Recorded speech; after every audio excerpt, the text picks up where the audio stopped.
We began with a series of concerts. We've now given 3. We had one to reveal the organ, which was very much focused on the organ itself. For all its faults, for all its problems, mechanical problems, it nonetheless made a very reasonable job of a Handel concerto and a concerto by John Stanley, and acted again as a continual instrument, providing the background harmonies for other instruments.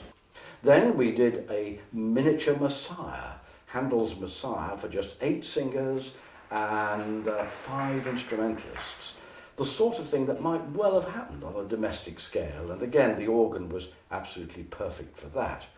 And the last concert we've given was of a mixture of French music with a voice, Gordon Pullin, a tenor, and Bach for flute, violin and continuo, bass part and organ.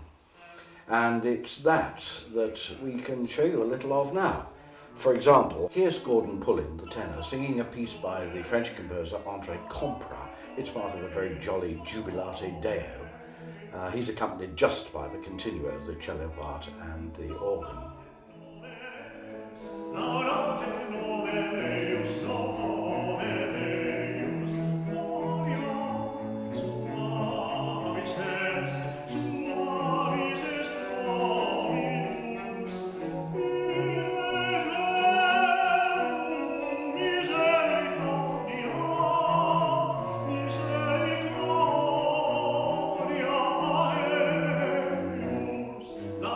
Gordon began the programme with a cantata by Telemann, a cantata for Easter Sunday, in which he duets with the violinist Brenda Willoughby, with again the continuo.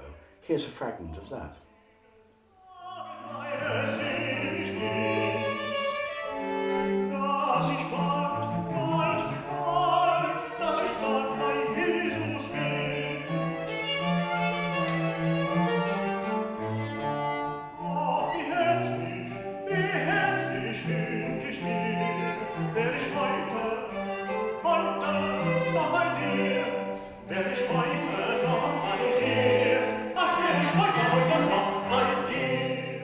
Brenda Willoughby, the violinist, is one of a group of musicians who work under the general title of divertimento, and so too is Vicky Evans, our cellist.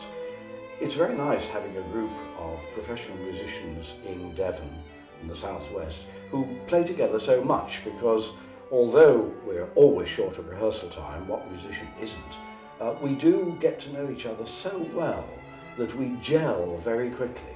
And a couple of rehearsals and we've really got the sense of playing together with a tremendous sense of unanimity, and it's such a pleasure to work with people of that calibre. We had another guest for this concert, someone who hadn't played with us before, but I very much hope will again, and that's Judith Hall, the flautist.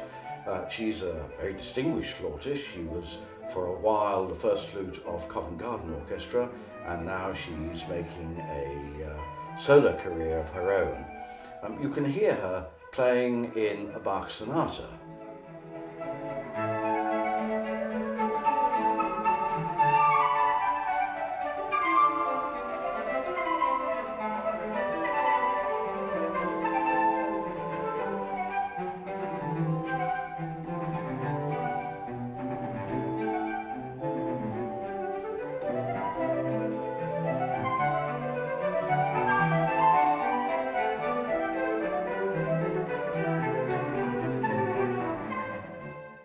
And that introduces everybody, except of course for me.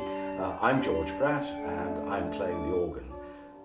As you can imagine, with so few players in a concert, we tend to work all the permutations, and we have flute and violin playing a Bach sonata.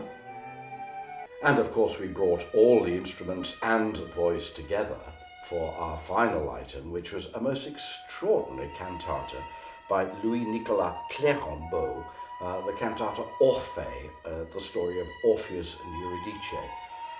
This uses flute and violin in the most languid and passionate music. Here are a few moments from it.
After 3 concerts, we have 2 more planned for the immediate future before the end of this year, 2010.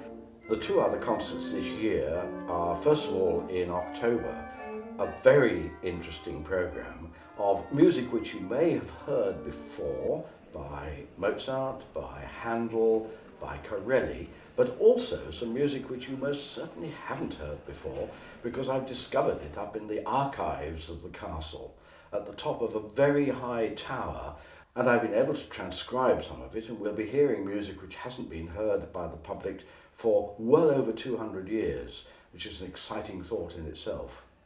And then the second concert in December is going to be given by Exeter Cathedral Choir, directed by the Director of Music at Exeter Cathedral, Andrew Millington, who is also, by the way, being a great support for this organ restoration project.